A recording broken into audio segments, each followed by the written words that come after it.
do you feel like are the challenges if you want to thrive in the art world in general? The biggest challenge is yourself. There are outside challenges, of course, but the biggest challenge is yourself and being dedicated. There's always a way to get past obstacles, but the only obstacle that you really have to get past is your self-doubt and the ability to figure out how to change negative things into positive things, and how to reroute what's going on at you to figure out a way, either around it, through it, over it, or finesse it some sort of way that it turns out in your favor. You gotta be a player. You gotta be a hustler. I found it was interesting is that I found that a lot of people that I went to school with were the complete opposite of that, right? So like a lot, not all, but a lot of the kids that went to SVA at the time I was there, it seemed as though going to art school was kind of like an experiment. Like, I'm gonna go to art school, and if it don't work out, I can go ask my dad for a hookup, for a job, then I'll be fine. But for someone like myself, from where I'm from, or Ralph and Lawrence is from, there's no room for second chances. You know what I mean? So I just found. Well, there's always room for second chances, but you went in earnest to be what you wanted to be. There's always room for second chances. I mean, listen, for real, you can stop at any time doing anything and change your shit and become anything else.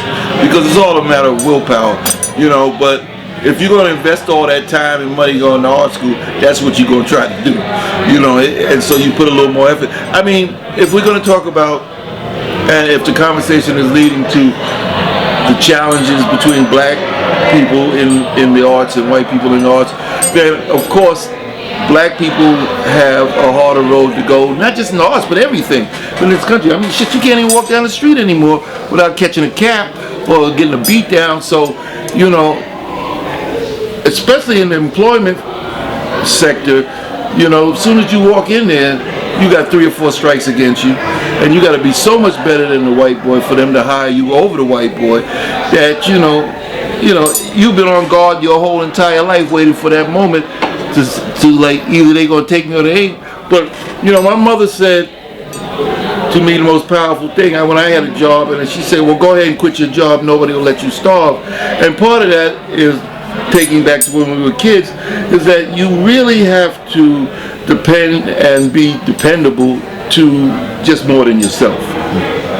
So my parents had my back, and I had been figuring out all along how I could be an independent artist, and the first thing I did was buy a house, and it's not as easy now as it was back then, because all I needed was $10,000 back then to buy a house when I first started in my art career. But the point is to figure out a way before you embark on anything is how you're going to sustain yourself. I never, ever thought that I was going to, and not that I didn't think it was going to happen, but I was never going to ever depend on selling a painting to make sure I had a roof over my head or that. So, I always bought houses that had rentals. So my mortgage was paid. Maybe the light bill wasn't paid, but I was always going to have a roof over my head, and I had to figure that out. And so, and it's been, it's been a little tricky here and there. But I've been more lucky than most because I got 2 rich brothers I can fall back on. And most people don't have mega millionaire brothers. But, so that's why Rush Philanthropic exists. It's my idea, but Russell was able to raise most of the money because he knows a bunch of rich people. We started it. I said, well, Run, you're going to perform, and Russell, you're going to put up money for the space, and we're going to create this foundation. So Run DMC performed, and Russell did this. He rented out the Puck building. We raised $250,000. But that's the point of family helping each other. You know what I'm saying? So we raised that money, and now we are in our 20th year from that point where I said we gonna do this. Same thing with Def Poetry. And I said, Russell, I want to steal Def Comedy's name, turn it into Def Poetry, and we're gonna make a poetry TV show.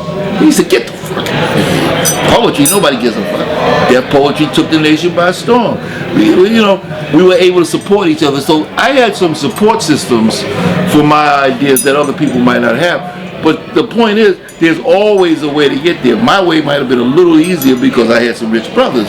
But if you got an idea, you can figure out how to make it work if you're going to sit there and think about it long enough. You know, and that's one of the things I was talking about earlier, that you really have to be dedicated to what you're trying to do, because there's going to be shit put in front of you all the time that's going to stop you. And like I said, you got to figure a way over it, around it, or through it, or finesse it so it turns out in your favor.